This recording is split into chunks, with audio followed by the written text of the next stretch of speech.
Hello, we are going to be building our first, and this is Eli.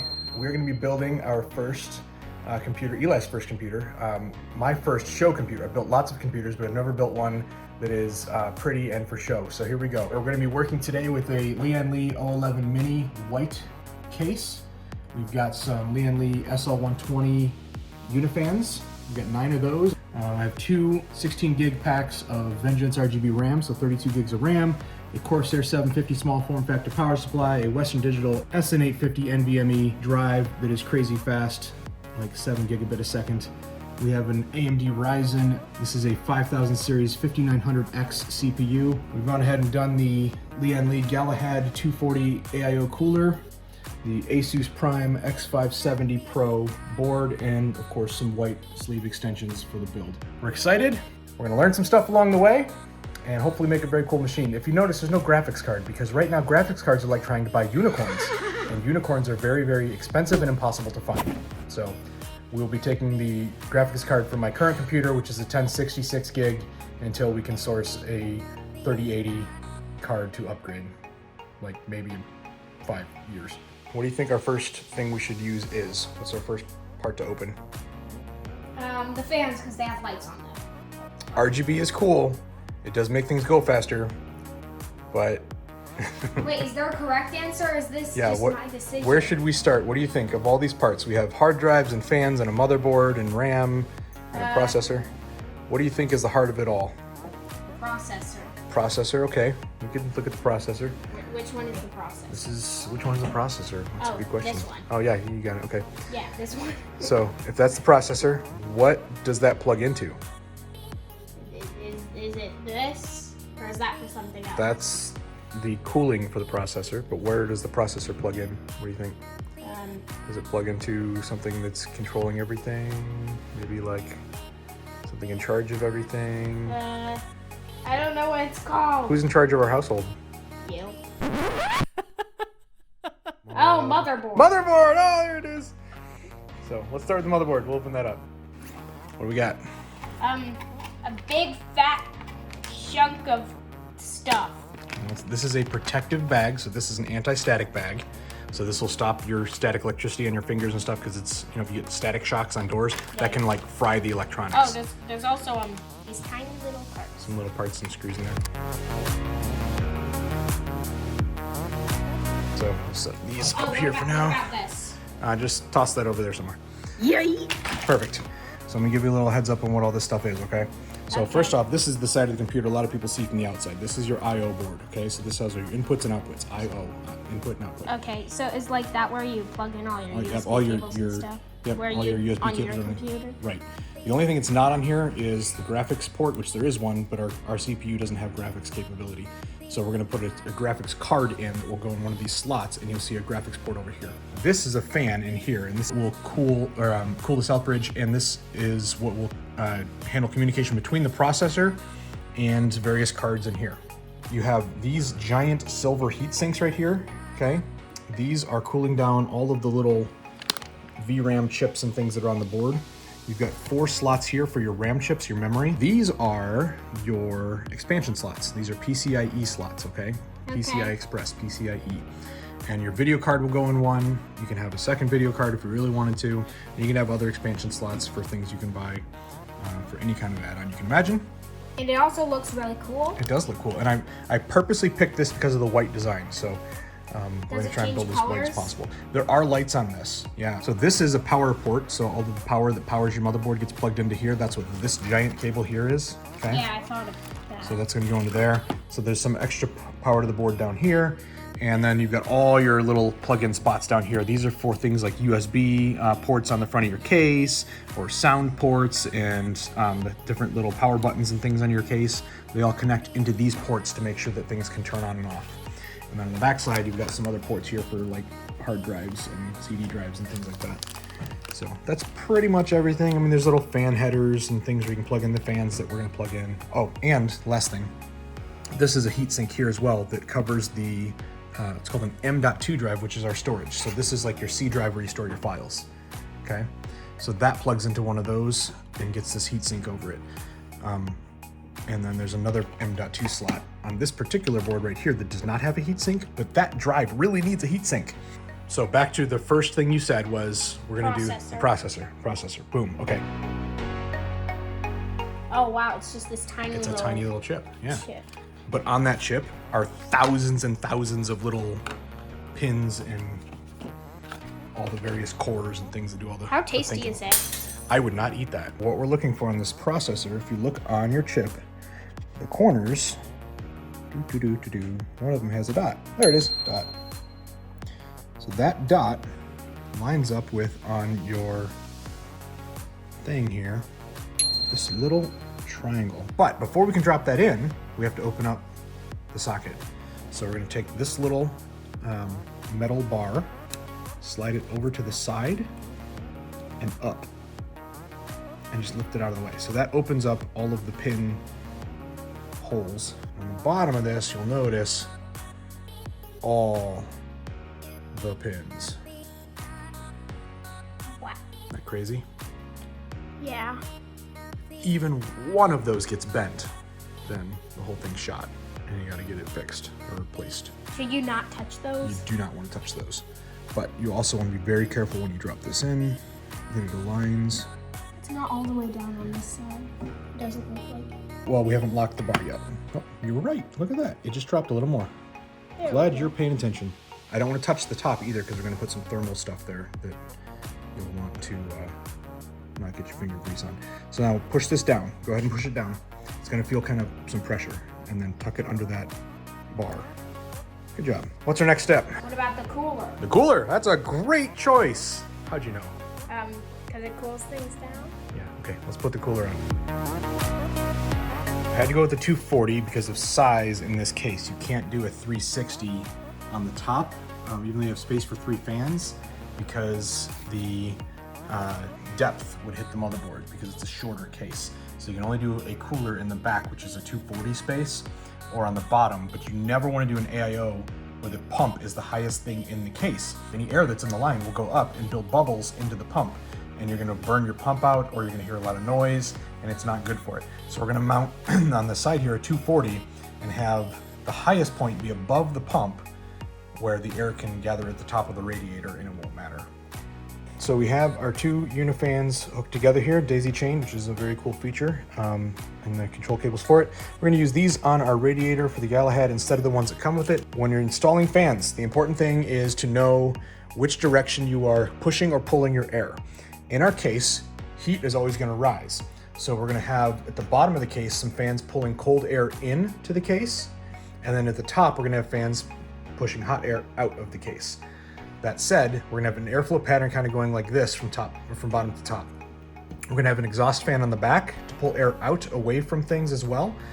But our radiator's going back in the back here. This is gonna get hot. This radiator is gonna get warm. So we're gonna blow the hot air out of the case.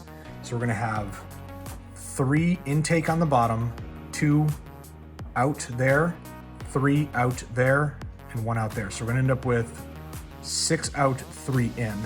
And we'll see how that goes. It's also gonna end up bringing in air, I'm sure, from some of the back panel areas as well. With a lot of fans, won't they get noisy? Well, because there are a lot of them, they can actually spin slower. So you don't have to have a very high spinning, high speed fan that makes a lot of noise. You can run a lot of fans at a slower speed, and when they're spinning slower, even as fast as I can spin it here, you don't hear anything. We need to put all the rest of these screws on. I've got the first one started in each corner so that we know they're lined up. Time to get you to work.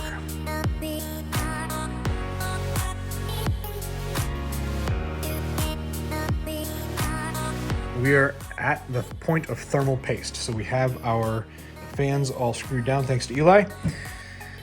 The big debate with thermal paste is how much do you put on? Some people say just a little bit in the middle, some people say do a line, some do different dots, and all of the testing that people have done shows that there is a difference, but it's not much.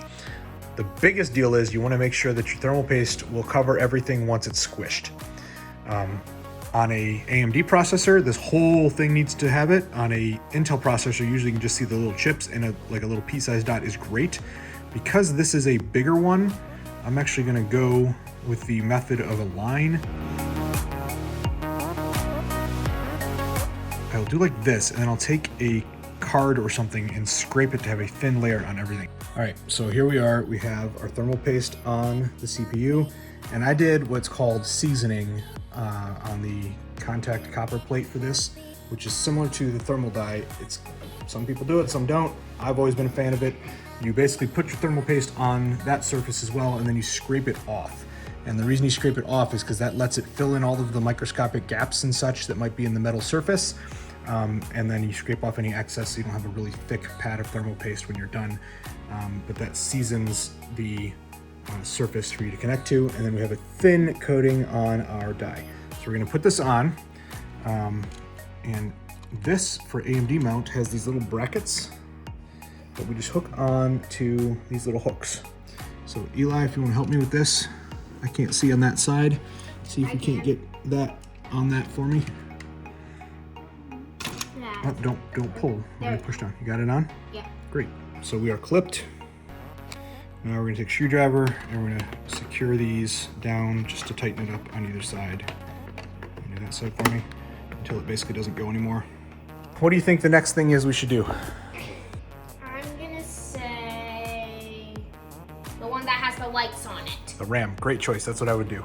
Okay, let's open those up. This is Corsair Vengeance Pro RGB, because RGB makes it go faster, right? What? No, that's just that's lights, right? Yeah, makes it go faster though, right? No. No? Oh. Okay, so we've got 3600 speed GDR4. 3600 is kind of the sweet spot for this line of processors for speed, so we're going with that. Okay, Eli, let's talk about RAM slots. Okay. So on a RAM slot, we've got 4 of them on this board. We're gonna max them out, which is fun. So you've got these little plastic pieces on the side that kind of pull back like that. That side is probably not pulled back. Yeah, that does. It used to be on older, here, get these two. It used to be on older computers that both, you know, right? Yeah, I stabbed myself with those. Yeah, there's pins down there. Pins. It used to be on both sides of the RAM, you would have those snappy clips. Then they've kind of moved to this one side only model. So the way this works is you take your chip, typically, and this is where it gets confusing even for people who do this all the time. Typically you start with the slot furthest away from the CPU. It used to be closest to, so it gets really kind of fun. And if you notice, these are color coded. You have 2 gray and 2 black. That's because they go in pairs, okay? So you have what's called channels. So you can have dual channel. So we have 2 sets of 2. Now, in this case, it doesn't matter where we plug them in because they're all the same and they're all 4 gonna get filled. But in some cases, you wanna make sure that you have your RAM in the color-coded slots where you have 1 and 3 or 2 and 4 or whatever you end up having based on your board. Your instruction manual of the board will tell you where channel 1 is not. In fact, it's printed on this particular board right here, DIM 1, B1, B2, A1, A2, which is always fun. And you notice they put little asterisks next to B2 and A2.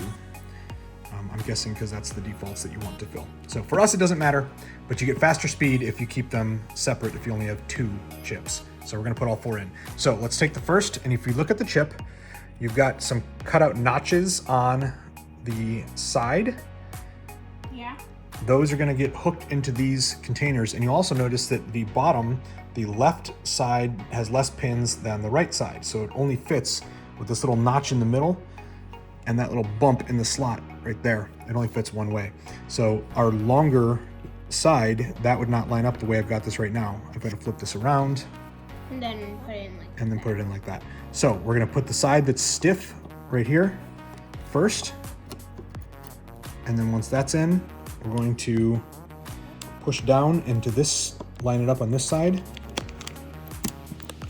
and then push down, and it should snap that clip back up into place when it's ready.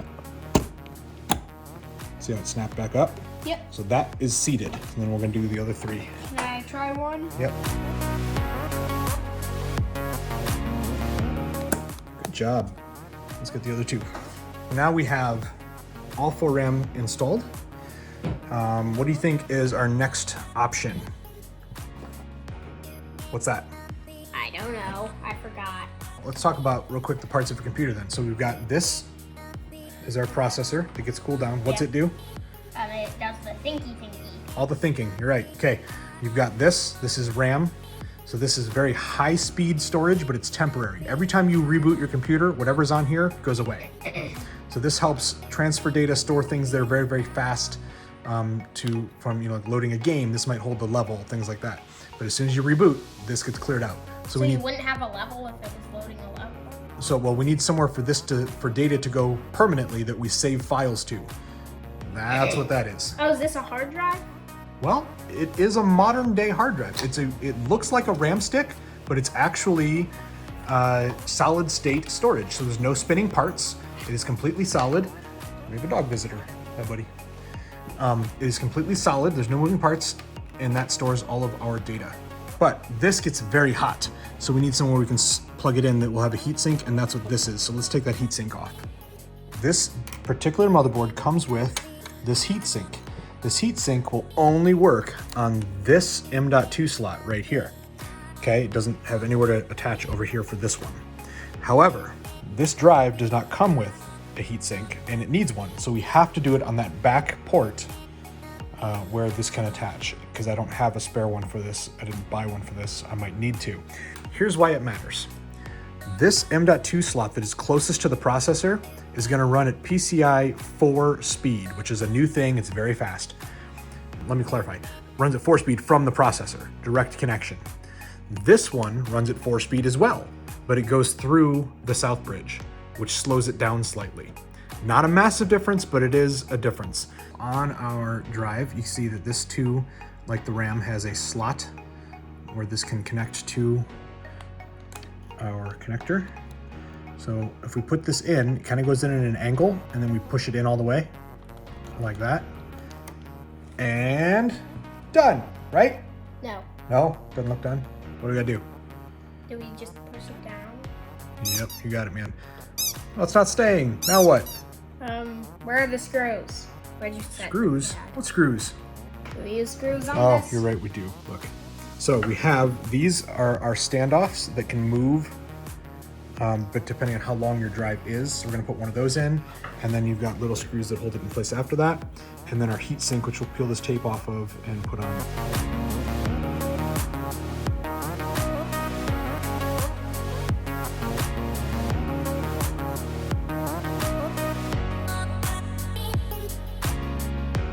Okay, so we have our build kind of assembled from a functional standpoint. We've got the case opened up and laying on its side, and we've got all of the hardware. Thank you for your bird. No, thank you. Sorted out all of the motherboard hardware by type. And we've got to attach this extension plate into the case because our motherboard is a full ATX sized motherboard. The tiniest one? This screwdriver is like the perfect size. There we go, that's good. Great, 3 more. Okay. Get to work. Work faster. All here. Good use of the magnet, very smart. Okay, so now we need to mount this whole mess into this case. But we have to make sure that this is configured correctly for the size of our motherboard, and I don't know, so let's get a visual.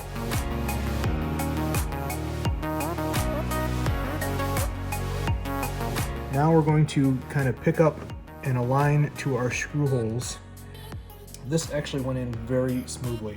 So I think we are just about gold on this, and we're gonna put some screws in to lock it down. So I'm gonna start in the back corner, and the reason I'm starting back there is because if this is lined up, then there's a good chance that the rest will be as well. Typically, you wanna do all of your screws loosely, and then once all 9 are in, then tighten them all down. There's usually just the slightest bit of misalignment, and that last screw just won't go in unless you do it that way. So, pro tip. All right, now we're gonna get our radiator mounted, and in this case, it's ideal, if you can ever afford to do so with space, to have it run with your tubes at the bottom. The problem is, based on how you've got it lined up, or your tube length, or your video card, you can't always do that because your card is gonna run in this area here, right where your tubes are. Had we mounted this with the tubes facing a different direction, we might have more luck, but we don't have it right now. We're just gonna turn it this way so that our tubes run off the top of the case.